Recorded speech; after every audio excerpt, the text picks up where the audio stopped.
Did you know that parents rank financial literacy as the #1 most difficult life skill to teach? Meet Greenlight, the debit card and money app for families. With Greenlight, you can send money to kids quickly, set up chores, automate allowance, and keep an eye on your kids' spending with real-time notifications. Kids learn to earn, save, and spend wisely, and parents can rest easy knowing their kids are learning about money with guardrails in place. Try Greenlight risk-free today at greenlight.com/Spotify. Fellas, you know Degree Cool Rush deodorant, right? Well, last year they changed the formula, and guys were mad about it. One dude even started a petition. So guess what? Degree heard us, admitted they messed up, and brought the original Cool Rush scent back exactly how it was. And it's in Walmart, Target, and other stores now for under $4. So grab some and remember why its cool, crisp, and fresh scent made it the #1 men's antiperspirant for the last decade. Degree Cool Rush is back, and it smells like victory for all of us.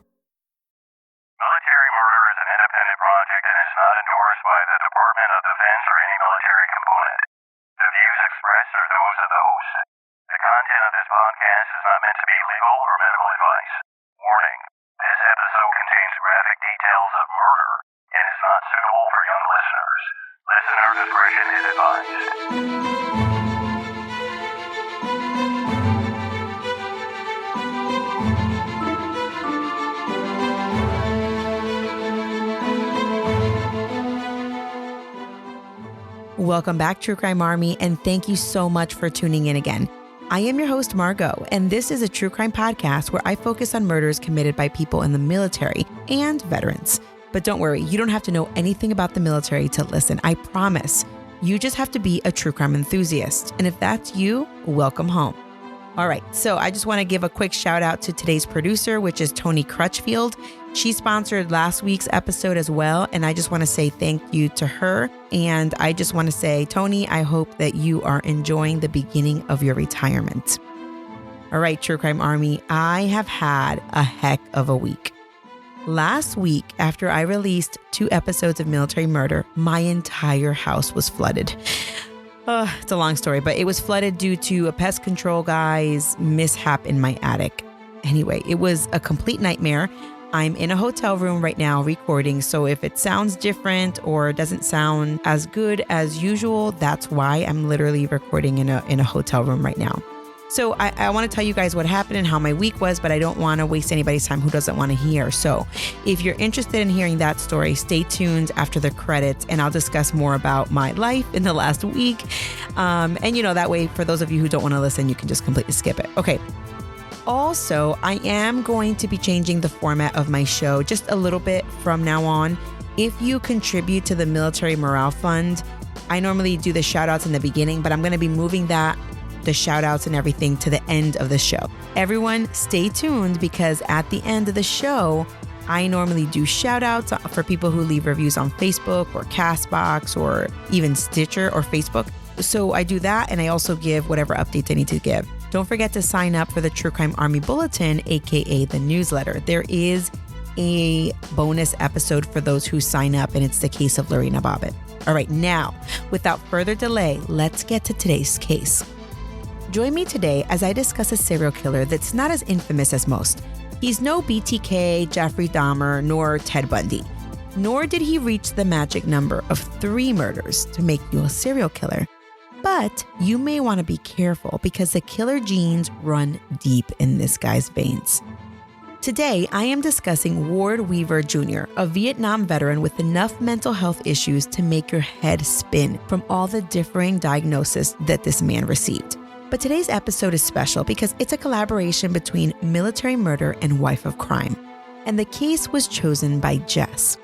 I'm bringing you part 1 and Wife of Crime is bringing you part 2. So it's a twofer. And don't worry because part 2 is also a military murder case. Today, if you listen to this when my episode comes out on Monday, then you'll have to wait until Wednesday to hear part 2. But if you're listening a few days after I release the episode, then immediately after listening here, you can head on over to Wife of Crime to pick up where I left off. Let's just say it's a family affair. Now, let's discuss a veteran who almost got away with the murder of an airman and his fiancée, except he enjoyed talking a little too much in jail. And it finally caught up with him. But don't be fooled. There may be a dozen more murders in this guy's background that we don't yet know. Now, let's dig in.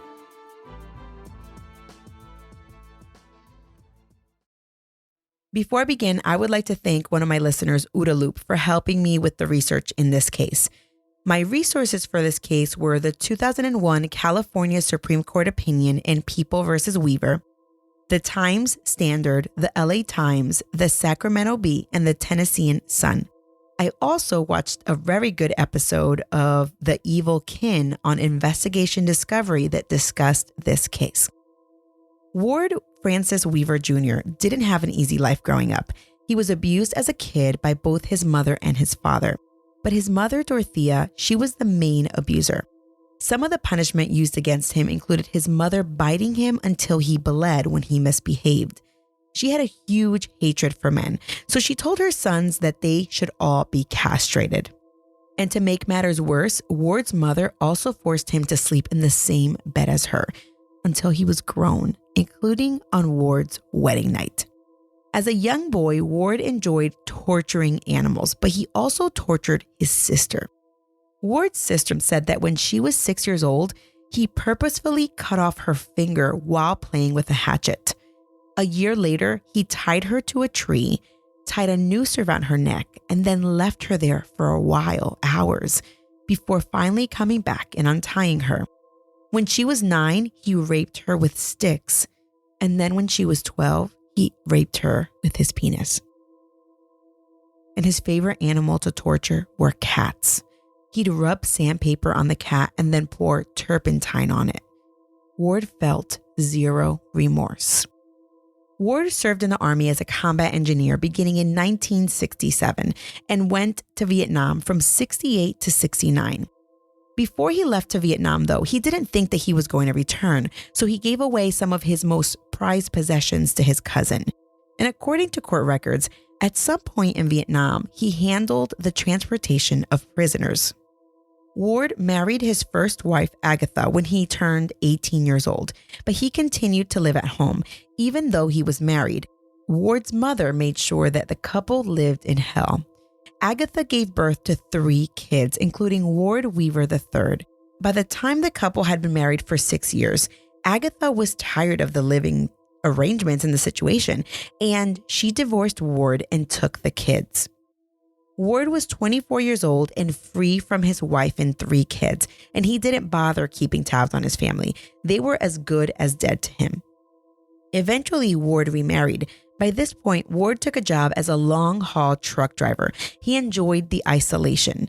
He was a man tortured by his upbringing, and then the things that he experienced in the military, he just preferred to be by himself.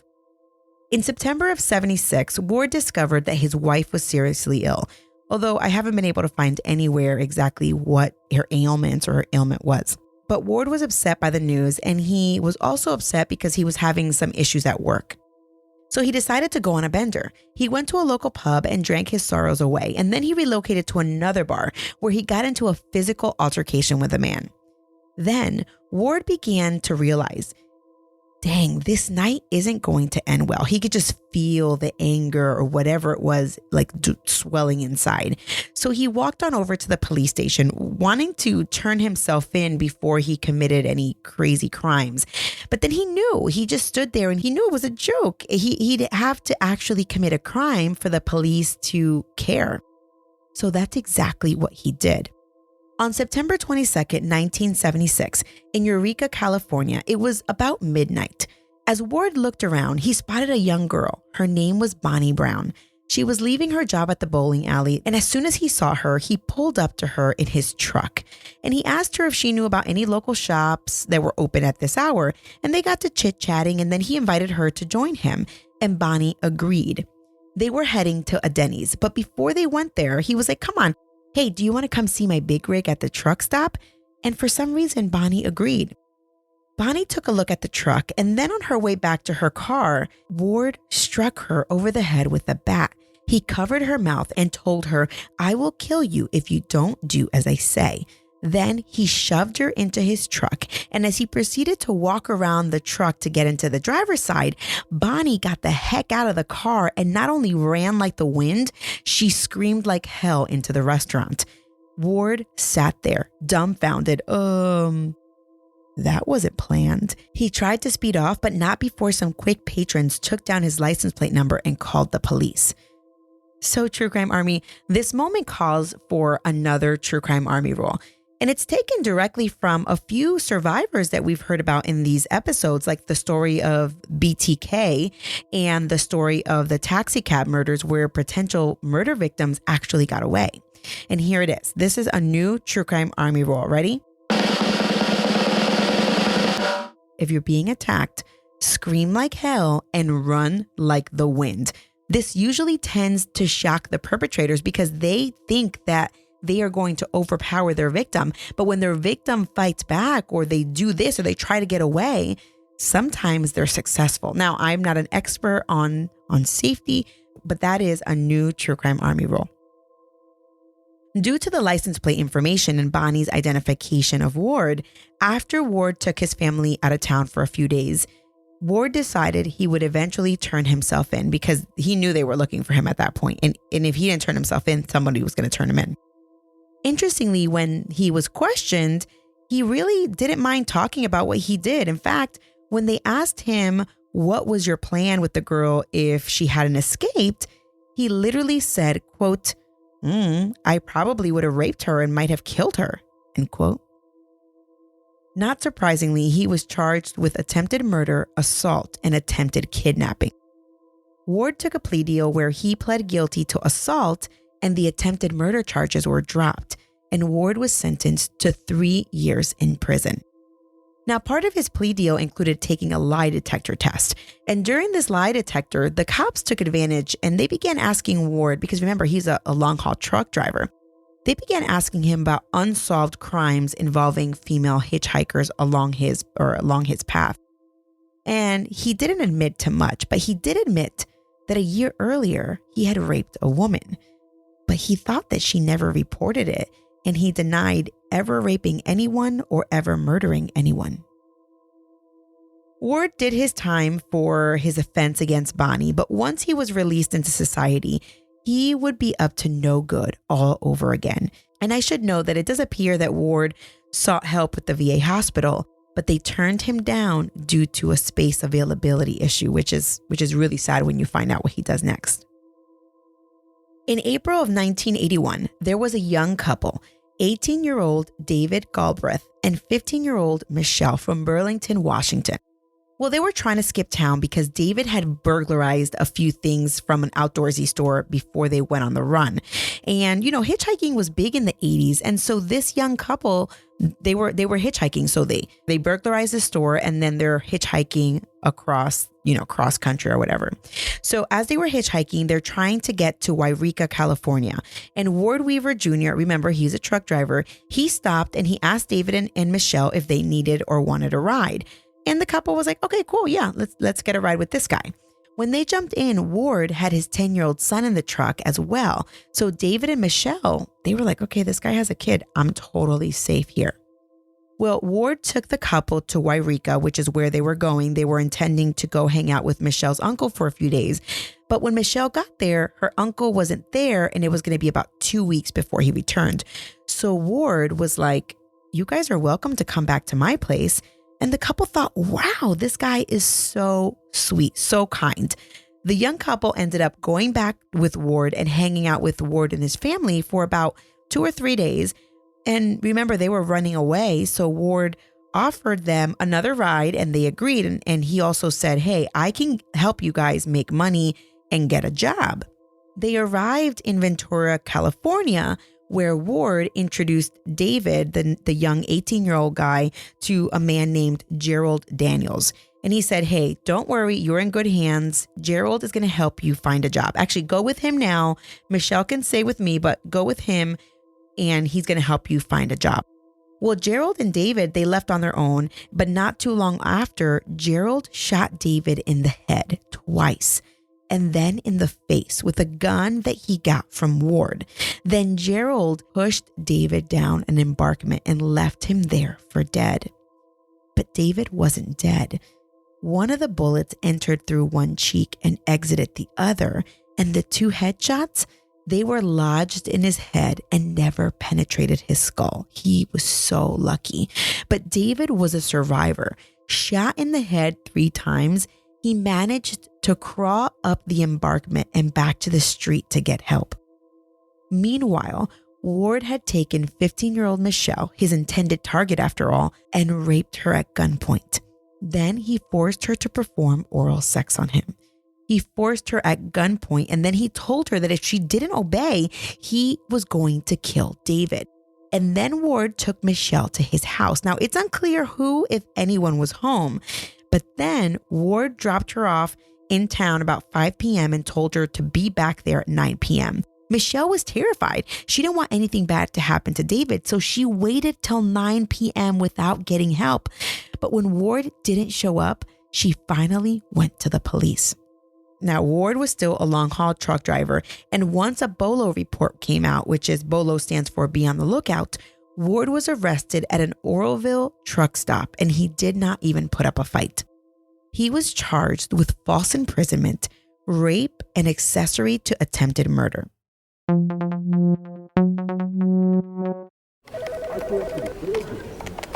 Having trouble hearing in work meetings? Eventually you zone out. You've missed too much to catch up now. Get your confidence back with Nuance Audio. Don't worry, I just spoke with the sales office, and they assured me the order has already been processed. The new invisible hearing solution that's built into your glasses. Nuance Audio glasses help you hear better and reduce background noise, so you can tune into your meetings all day long. Learn more at nuanceaudio.com. This episode is brought to you by Pluto TV. Are you looking for your next case? Pluto TV has all your favorite crime dramas streaming for free, which means suspicion is free, with countless cases to crack. Watch CSI, Criminal Minds, NCIS, Blue Bloods, Tracker, FBI, and SWAT, all for free from all your favorite devices. Feel the free. Pluto TV. Stream now, pay never. He was ultimately convicted and sentenced to 42 years in the San Quentin prison. Gerald, the triggerman, was also caught and convicted, and he was sentenced to 38 years and 8 months. Well, it was during Ward's long stint in jail that things really got interesting. In May of '82, Ward befriended another inmate named Ricky Gibson. For my military friends, have you ever noticed that us military folks, we talk like we are serving out a prison sentence when we talk about our time in the military? For real. I woke up the other morning and it dawned on me. When we meet other military folks, we say, how much time did you do? Or if you're still serving, they say, how much longer you got? It's so freaking funny and insane, kind of, sad, but still insane. Now, listen, no one take offense to this. It's just cold, hard facts. Whenever you meet anybody, actually, whenever I get emails or messages from folks, it's always like, how much time did you do? Or how much time do you have left, or things like that. And I think it's kind of funny.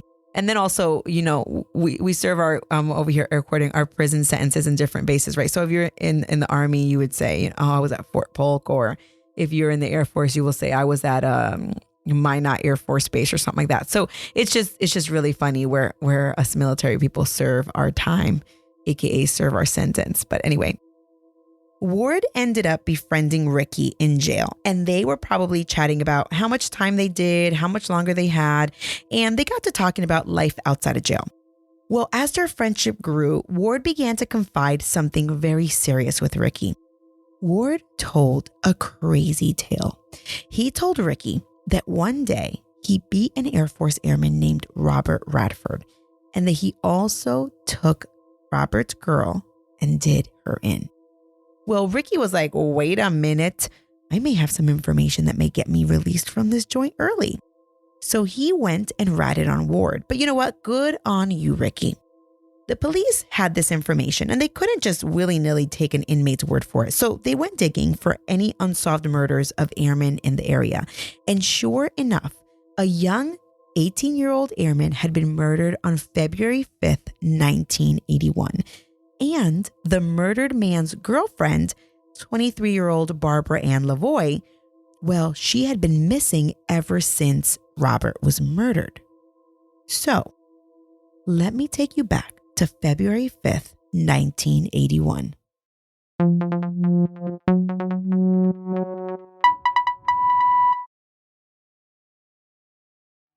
It was late 1980, early 1981, and 18-year-old Robert Redford was at Air Force Basic Training in Colorado.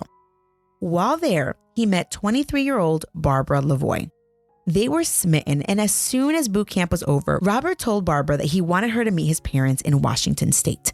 So together, they took a road trip.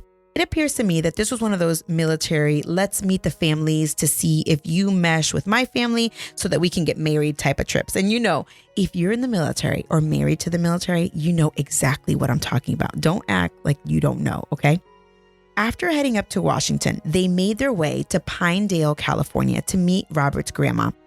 The plan was to go to Edmonds, Washington, then California, then make their way to Robert's first duty station, Nellis Air Force Base in Nevada.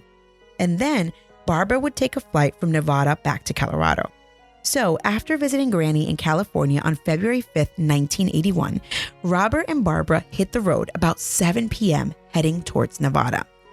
A few hours into the road trip, they had car trouble, so they pulled off the side of the road, and at about 11 p.m., a man named James Powell saw the couple's emergency blinkers on, and he stopped, asked the couple if they needed a ride, but the man was heading in the opposite direction, so the couple actually declined the ride.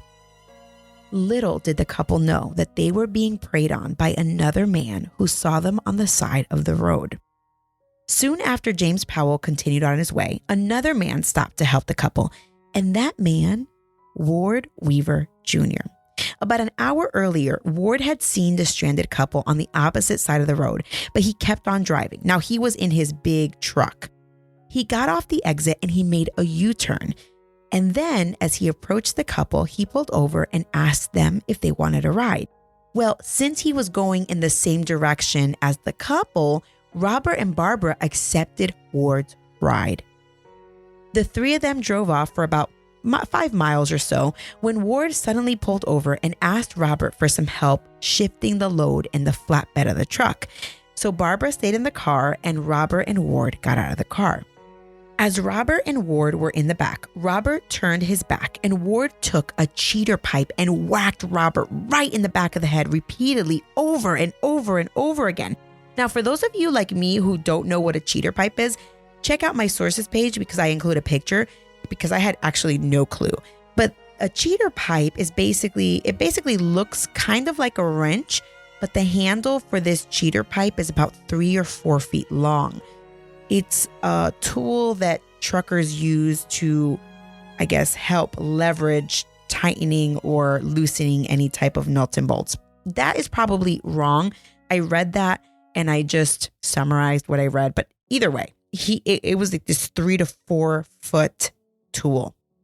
Ward left Robert on the side of the road and quickly jumped into his truck where he brandished a knife and told Barbara to shut up and put her head between her legs and her arms behind her back. Now, Ward would later say that he learned this technique from his time in the military when he was in Vietnam and transporting prisoners. Once Robert was no longer in the car, Ward took off and made a U-turn, and then he pulled over and raped Barbara. Then he continued his journey, but then decided to stop and rape her again. Poor Barbara. She must have been absolutely terrified. Now, mind you, Ward has Barbara, but Robert was back on the side of the road laying, probably dying, but it was dark outside, so it might be a while till someone saw him. Well, someone actually spotted Robert and they immediately called for help. First responders arrived to help Robert, but it was far too late, and Robert died on the way to the hospital. He never made it to his first duty station. At the scene, police can tell that this was a brutal attack. There is blood absolutely everywhere. Now, Robert had a wallet on his person and he was quickly identified.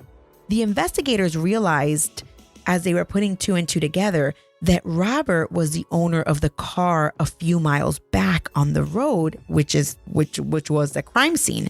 Well, when they search the car, they see some women's items, including a purse and women's clothes in a suitcase. And they begin to surmise that there's a woman who's no longer here and she must be in danger. So once they find her ID in her purse, they issue a bolo. Be on the lookout for Barbara Levoy. They have a sixth sense that she is in grave danger, and she surely is. Now, by this point, Ward, he had to deliver a load in his truck. He stopped in San Francisco to drop it off, and it was about 8 a.m. So he still had Barbara with him in the truck. He told Barbara to sit on the floor while he made his delivery, and he told her to be quiet. And then he was gone for 45 minutes. And Barbara didn't even try to leave. She just sat there absolutely terrified and shocked. Eventually, Ward returned to the car, and not too long after, he was stopped by a police officer, a California highway patrolman. Again, Barbara didn't make a sound, and she just sat there even though there was an officer just a few feet away who might be able to help her. Well, the police officer found that everything checked out, and then he let Ward go. After the police incident, Ward didn't want to take any chances, so he headed towards his house in Oroville. But before getting home, he pulled off and told Barbara to get out. By this point, Barbara had been held at knife point for 24 hours. Ward tied Barbara's hands and feet with electrical tape, and then he attempted to gag her. But when he tried to gag her, Barbara bit his finger as hard as she could. This infuriated him, so he then strangled Barbara with a diaper. Then he buried her body. After this, he went to pick up his wife, who was working a late shift at a restaurant. Now, all of these facts, they're all taken directly from the facts section of the California Supreme Court opinion. And I found it odd that in the opinion, it said, quote, "It was suggested Ward move the body," end quote. What? Who suggested this? And why didn't they say anything? That really shocked me and scared me to the core. Anyway, Ward, after he picked up his wife from the restaurant, he took his wife's car, returned to the place where he had buried Barbara. He exhumed her body, and then he took her to his house. When he got home, the 3 kiddos, they were still awake and wondering why Daddy's thumb was bloody. Well, he made up some bogus story about how he got into a fight with some dude and told them, "Hey, stay in the house because that guy may come looking for me." Then Ward snuck outside, took Barbara's body, and buried her in a pre-buried spot in his yard. Now listen, for the last several weeks, Ward had been digging various sized holes in his backyard that he was actually putting some sort of sewer line in. But when he would go on his long hauls, he would tell his 10-year-old son to keep digging the holes while he was gone. Well, that night, Ward's job was done. But a few weeks later, he would exhume Barbara's body yet again and put her in a deeper, more secure grave still in his backyard. But this time, he built a wooden platform so that his wife had a dry spot to stand on when she was hanging the laundry in the yard. Oh, how sweet. Little did Mrs. Weaver know, or did she know more? She was standing on a woman's grave. After Robert's murder and Barbara's disappearance, the cops were stumped. Like, who did this and where is Barbara? When police received information from Ricky, it was their only lead. They had nothing. So Ward was in jail for rape and some other related offenses against David and Michelle. So investigators, they went to his house to speak to his wife and his son, and they obtained consent, searched the yard, and sure enough, when they dug, they found the remains of a female. The body was so badly decomposed. By this point, it was like 1 or 2 years later, that the body had to be identified through dental records. And sure enough, it was Barbara Levoy. Ward had some explaining to do.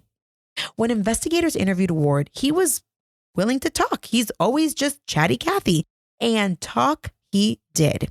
But first, he needed to talk to his mom.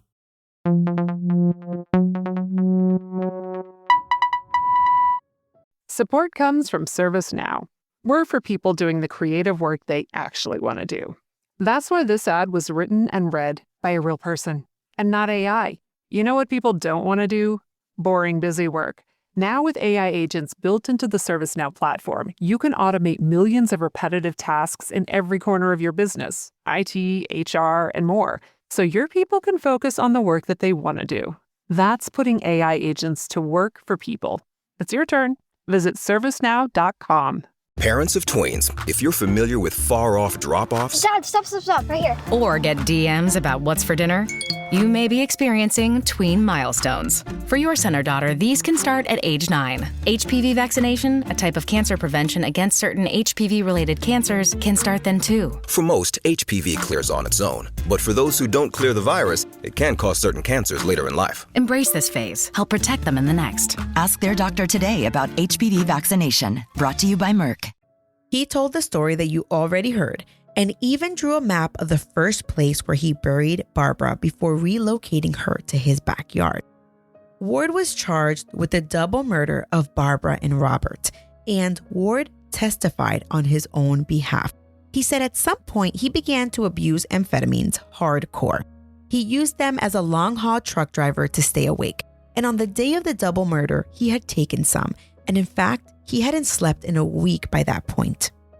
Oh, and he also told a tale of the voices in his head, the good and the evil.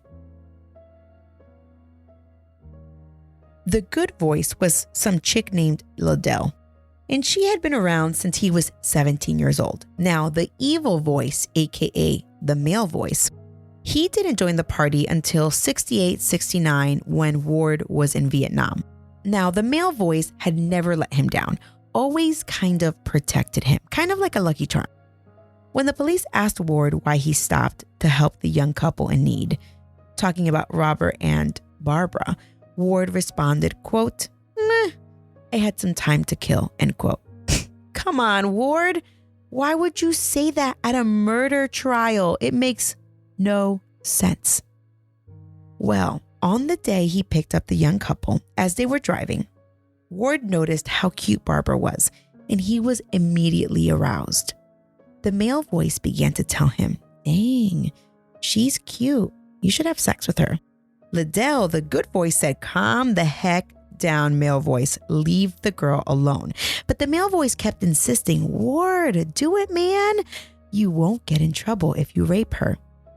So Ward testified, quote, "I just couldn't go against him. I had to go along with what sounded like the most logical thing to do," end quote. Ward said from that point forward, he did what the male voice told him. In fact, he said that he didn't think Robert would die after he hit him with the cheater pipe, because in 77, he assaulted someone with that same cheater pipe and they were just fine. And then, most defendants with diarrhea of the mouth, he testified, "If I wanted him dead, I would have knifed him, or I could have used another more silent way of killing." And then he mentioned about all the different ways he learned to kill while he was in the military. Basically, the reason he had to keep hitting Robert was because Robert started screaming when he hit him the first time. Duh. When you hit people, usually they scream. Once Ward got in the car with Barbara, the voices in his head were in a full-blown argument. But again, the male voice reminded Ward, "Don't forget to have sex with the girl." And of course, Ward could not disobey the male voice. Ward went on to say that he didn't mean to kill Barbara, but that after she bit him, he blacked out and must have strangled her, and then the male voice told him to get rid of her body. At trial in the 80s, there was a lot of back and forth about Ward's mental capacity. The court opinion is over 39 pages long, and there were so many mental health professionals involved in this case that it makes you wonder what is really going on. If you need that many mental health professionals, he probably has a mental health issue. Some doctors said that Ward had schizophrenia, while others believed he only had a personality disorder. Yet others said he had post-traumatic stress disorder, PTSD. Well, one health professional said Ward has, quote, 30% schizophrenia, 30% PTSD, and 30% child abuse, and the rest amphetamines and sleep deprivation, end quote. To me, that just sounds like a recipe for disaster. Ward argued that the reason he spoke to police back in the 80s and confessed was because he said police threatened him with arresting his then 12-year-old son, and he also feared for his son because his son had actually helped him dig the grave. After all of the evidence was presented, Ward was found guilty of murder and sentenced to death. But do you guys remember a few episodes back when I told you that California, where the California governor has put an end to the death penalty in California, at least until someone new takes over? Well, Ward Weaver Jr. is now sitting in jail for life, even though he was at some point on death row. One of the most shocking things about this case was that before the verdict, Ward's defense attorney proposed that if the prosecution removed the death penalty from the table, Ward, quote, could clear up a lot of other cases, end quote. But the prosecution said, nah, we're good. According to an article in the Tennessean Sun by Hotz and Johnson, the California Department of Justice once checked Ward's truck logs against unsolved homicides around the state. They came up with 26 matches, meaning that Ward had been in the area when a killing occurred. What? Do you guys get that? That means that there's 26 unsolved cases along the same route that he used to drive at the same time that he drove those routes. So it's possible that there's a connection, but they've never been able to connect him directly to those cases. I would say that a new True Crime Army rule should be don't ride with strangers. But you know as well as I do that this is moot nowadays. I saw a meme not too long ago that said, my mom told me to never get in cars with strangers. Now I have an app on my phone that tells them where I live and what time to pick me up. Am I right? Come on, Uber and Lyft. It's funny but scary all at the same time. One more thing. The Weaver Jr. apple didn't fall too far from the tree. According to a Bakersfield Sun 2014 news article, Weaver Sr. was not much of a saint. Ward Sr. raped his own daughter and molested his own granddaughters. When I talk about his granddaughters, I mean Weaver Jr.'s daughters. And this leads me to remind you all not to forget to tune in to part 2 of this episode on Wife of Crime. Because like father, like son, let's see what crazy stuff a man by the name of Ward Weaver III could have possibly gotten into. And that story is crazier than this one. It's so sad that in this case, we have an Army veteran who killed a fresh-faced airman and his girl. Ugh. All right, just a reminder to stick around after the credits to hear about my crazy week if you want. Also, I'm taking the next 2 weeks off and I'll be back after this short break with some new military murder stories. I just have to get my house in order. In the meantime, be sure to drop by the merch store and pick up your favorite designs. You can put the Military Murder logo on a mug, a t-shirt, or you can get yourself a phone cover. There's so many designs on there, guys. I will continue to post in these next 2 weeks on social media, Facebook and Instagram. You can find me on Instagram at Military Murder Podcast, on Facebook at Military True Crime, and on Twitter at Military Murder.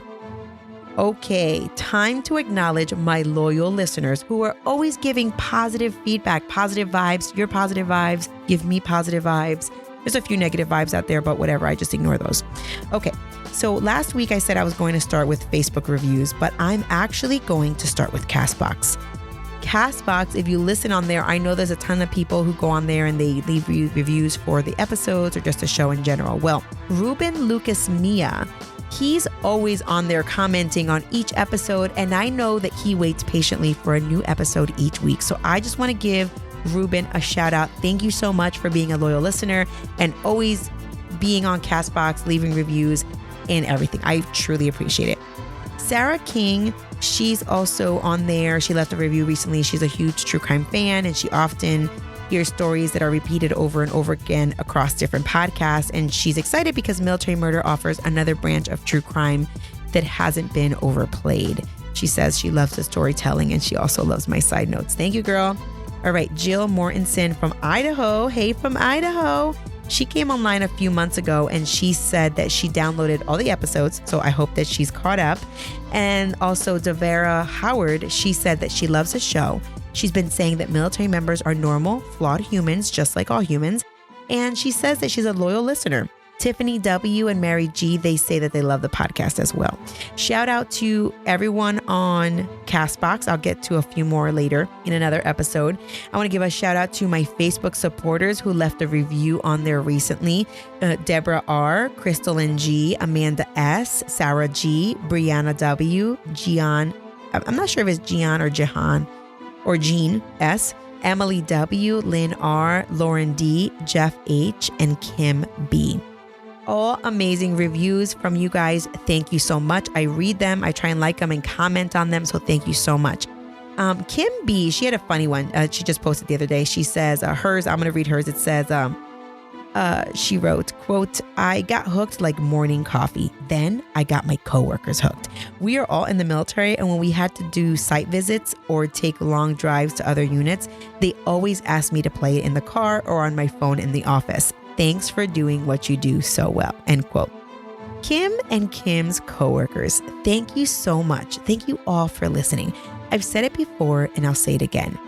Without listeners, I would literally just be a crazy lady talking to myself into a microphone. Now, because of you, all of my listeners, I'm just a crazy lady talking to myself into a microphone with people who listen on the other side. Oh man. Okay, I'm not crazy. I'm not that crazy. I'm a little bit crazy. You got to be a little bit crazy to do this, right? To do this podcast. Okay, seriously, to everyone who has left a review or sent me a kind email, thank you so much. This episode was created by Mama Margot Productions, research help by Uda Loop, produced by Tony Crutchfield, and the music was created by Tie-Ups. Please check out the show notes for a direct link to my sources page on my website. Until next time, remember, you never really know what someone is capable of, so remain vigilant always. You have a fabulous week, and I'll keep digging to bring you another military murder story next week. Shh, Mom's working on our podcast. All right, for everyone who is still around, welcome to Mama Margot After Dark. No, I'm just kidding. Okay, so basically, this week has been absolutely insane. And I just wanted to share my story with you guys because, you know, in times of quarantine, sometimes we can be miserable with other people, or we can hear other people's misfortune and kind of realize how lucky we are. And even with all this craziness, I realize how lucky I am.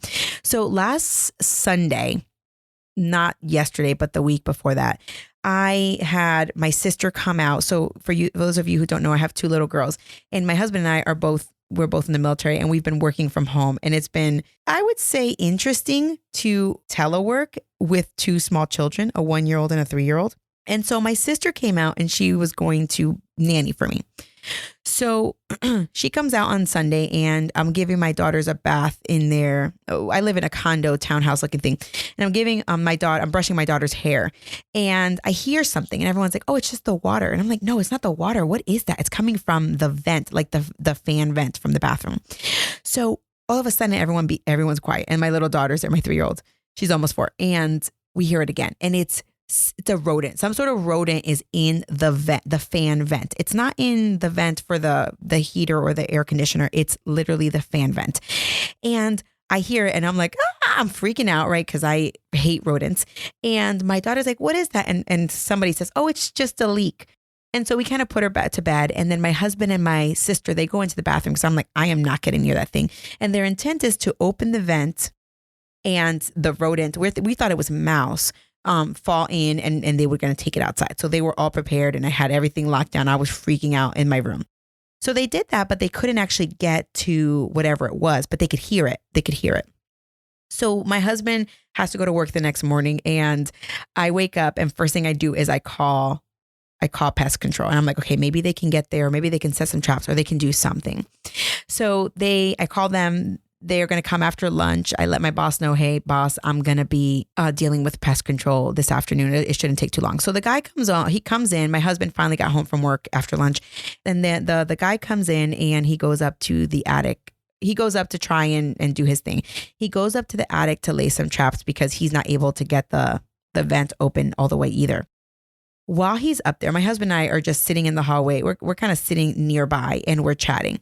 When all of a sudden my husband goes, "What is that?" And we hear, "Tss." And in our hallway, the sprinkler starts to leak. It's not going off. Like, it's not actually going off. It's just leaking. And so I haul booty all the way downstairs because for some ungodly reason, we have 12 buckets. We have 12 of those Home Depot looking buckets in my house. And so you would think that I'm Israel Keys, for the serial killer Israel Keys who keeps these. But anyway, we have these buckets. So I run all the way like 4 stories down to the garage to grab them. I'm on the phone with 911, freaking the heck out, trying to tell her to come, tell us, send the fire department, send them fast. And it's so funny because whenever I hear these stories about true crime and they're calling the cops, and I'm like, when they call, why don't they start with the address? Start with the address so they can get people there faster. Well, I didn't even take my own advice. And this wasn't even, it was more of a house emergency than anything. But I'm telling her to come fast. And I'm telling her what's happening. And she's like, excuse me, ma'am, where do you live? And so I was like, oh, my bad. So I give her my address. Anyway, so at the same time, the sprinkler alarm is going off over there, wherever she's at. And she's like, oh, the fire department's already on their way. So imagine we're in the middle of freaking a COVID outbreak, right? Everyone's like hunkering down at home. And here I am. I have this guy in my house who basically broke the water sprinkler and the water's coming down, right? The water is just coming down. We have buckets. We have 12 buckets everywhere. Actually, we have 13 because our neighbor gave us one. The water is coming everywhere. And then that's on the 3rd floor. It's leaking upstairs. Then in the kitchen, my computer, not my podcast computer, but my work computer, my sister's computer, it's all on the kitchen counter because that's where we were working. And all of a sudden, the light fixtures in my living room and my kitchen start to leak. Then there's water coming out of every ceiling fixture that you can think of, and everything's just coming down. The fire department's not even in there, even there yet. And then all of a sudden the fire department comes. They're like trotting through, right? And I'm like, oh, well, no one has their nose covered. No one has anything covered. I'm like, oh, well, I probably have COVID by now. Does it matter? So they come in, and I live in this condominium, which you don't control the sprinkler system from your own house. It's like down the block. So they have to find it. And now, mind you, there is gallons and gallons of water coming through my ceiling, literally on every single floor. And we're just trying to stop it. We're like, oh, I don't even know what to do. So my poor little daughter, the one that you guys always hear in the beginning of the show and at the end of the show, at this point, she already knew. She already knew that I told her that the guy was coming because he was going to take the mouse and take him back to his mommy and daddy. So my daughter's hiding behind the couch, and I'm like so sad. I'm like, what's going on, honey? Why are you hiding? Because at this point I'm thinking she's scared of the water or something. She says, Mommy, I'm hiding from the mouse, because remember, there's like dozens of people in my house right now just coming through, and she's thinking that we're still looking for the mouse. And it's like, no, honey, the mouse, he's having a field day. He's swimming right now in my attic. We don't have to worry about him no more. So it was like the cutest little thing. And so anyway, eventually, I don't know, like 20, 30 minutes later, they get the water to stop. But then it's all residual water, and it's just coming down in my kitchen, in my dining room, in my family area, all upstairs. My husband's closet, that's where the guy had the stairs to get up into the attic. His entire wardrobe just ruined. We have a carpet upstairs. It was all ruined. I mean, we were having you could just jump, and the water was above the ground. It wasn't even just soaked. It was just above the ground. And the pest control guy is sitting there. He's helping, as much as he can. I think he's more like in shock about what happened. And eventually we have to call insurance companies and all that jazz. Eventually water mitigation comes, and they basically look, and the ceiling on my 2nd floor, which is where my kitchen and my family room are, it's basically caving. It had changed. I have the whites painted pure white or extra white or whatever. At this point, they were kind of sagging. They were yellow and they were sagging. And the guy looked at us. My husband was planning on staying at the house that night for whatever reason. And we didn't know what we were going to do. The water mitigation guy says, you guys can't stay here. It's not safe. And my chandelier in my kitchen, and the chandelier in my dining room was like falling a little bit. And we're like, where do we go? It's COVID. We have dozens of places of people who would love to have us over, but I mean, we're in the middle of a COVID outbreak. And okay, is there even a hotel that's open to let us stay? And so eventually we find this place. Insurance calls us, USAID. They're awesome. they are able to get us a place. They put us in a 2-bedroom, 2-bath hotel room. And it's basically when my husband and I moved in with the kids, we looked at each other and we said, oh, this kind of feels familiar. And then we laughed and we said, oh, it feels like we're TDY with kids. For my civilian people who are listening, TDY means when you're on temporary duty. This literally looks just like it, except I've never been TDY with my children. So this is, and my nanny/sister. So this is quite an interesting ordeal. But I wanted to tell this story mostly because it's crazy, right? Everyone is sitting at home in COVID, complaining about being in the comfort of their own home, complaining about having to entertain their kids. And I just want to say, we're all so blessed. The fact, not everybody is blessed. I know a lot of people don't have a good home life and it could be very stressful.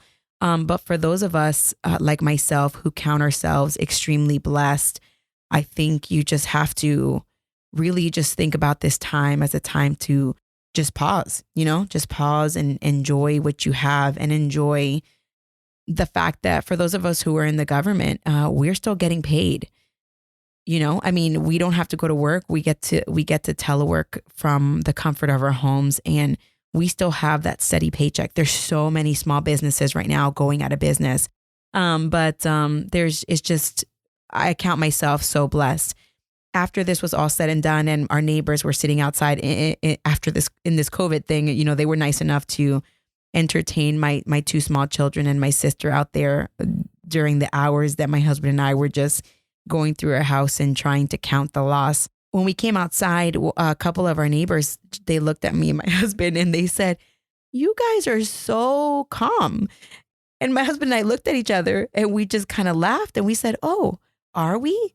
And our neighbors, they were like, "Wow, if that ever happened to us, like, how did you not flip out on the guy? And how did you not do this? And why aren't you crying right now?" And I cried eventually. It took me a few days. I think I was still in shock, but it occurred to me and my husband as we looked at each other that the military has been extremely good to us. Every single step of the way that we have been in the military, all the training that we've had, all the deployments that we've endured, all the military moves that we've endured where some of our stuff has been destroyed, it really had prepared us for that very moment. And it was a moment of clarity, a moment of education where we could actually show our kids what we do every day. I don't consider myself with what I do in the military. And most of you know that I do this anonymous, but we're first responders at the end of the day. And it was, sometimes life throws things at you. And I tell my daughter, you can always replace things. You can't replace people. And so my family is safe. And funny enough, all my podcasting equipment was safe.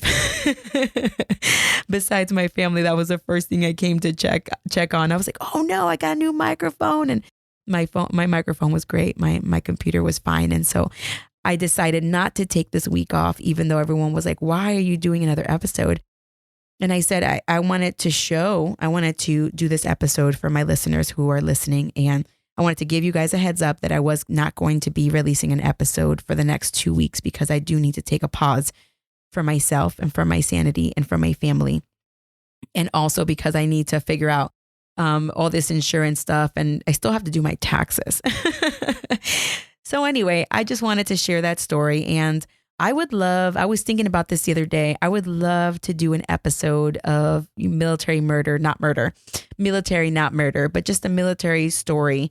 Doesn't have to be long, just 4 or 5 minutes. If you guys want to send me anything, crazy military stories, they don't have to do with murder. They don't have to do with crime, just how the military has actually helped you. Because, a lot of times, as my podcast, I only dwell on people who do bad things in the military, who were or are military and did bad things.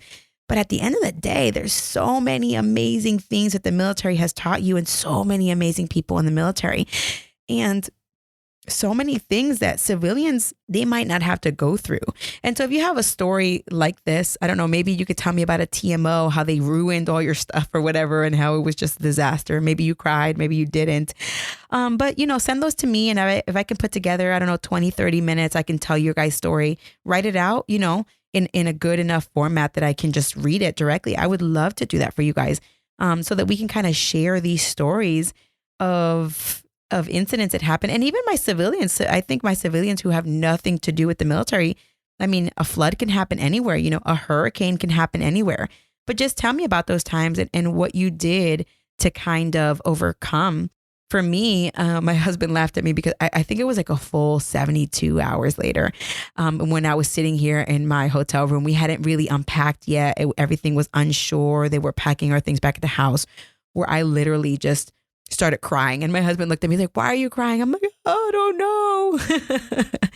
And I think it was just, you know, it's okay. It's okay to finally, emotions will catch up to you. And it hit me, you know, as I tell all these military murder stories and true crime cases, people really do deal with things in a different manner. Had I put myself in that situation before it happened, I would have thought that I would have been crying up and down crying, but it was too just shocking, you know, just shocking that it was happening. It was happening in the middle of COVID, which is this is something that's new. It's a new world that we're living in right now, where you can't go outside, you can't play, you can't do this, you know, you can't go to the mall, you can't bury yourself in the movie theaters, which the movie theaters is my escape. Like, that's where I go to kind of regroup. I love going.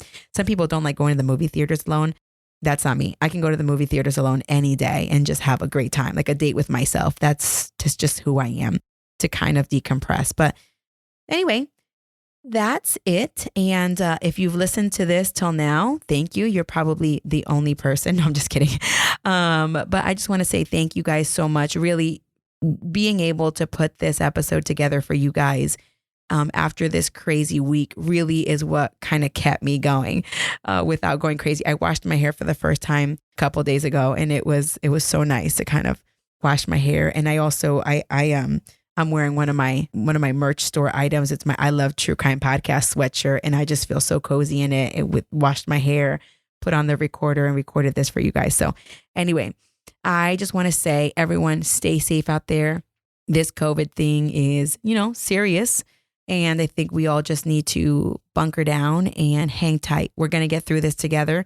And for all my military people, this is a time to just take pause and just breathe. For all my first responders and for all the people who work at the grocery store, holy smokes, you guys are so freaking important. For all my Target workers, yes, I'm talking to you. If you're a Target worker, thank you so much. For people who work with the post office, you guys are amazing. Still dropping off my Amazon items. Yes, thank you. Still delivering my TeePublic merch to all my listeners. Yes, thank you so much. To the doctors, the first responders, the police department, the firemen who came to my house and kind of looked at me as they were just like, "We're so sorry." I'm like, "Well, there's nothing you can do. This is no one's fault." You know, to the construction workers, those guys, they came to my house and they brought a team and they packed up my house. They packed up everything that could be saved. They put everything in trash bags that couldn't be saved. Those people. All those people, those are the true heroes right now in this crazy times where everyone's bunkering down and safe at home. And these are the people who are out there helping us be okay. All right. True Crime Army, I'll see you in 2 weeks. Bye.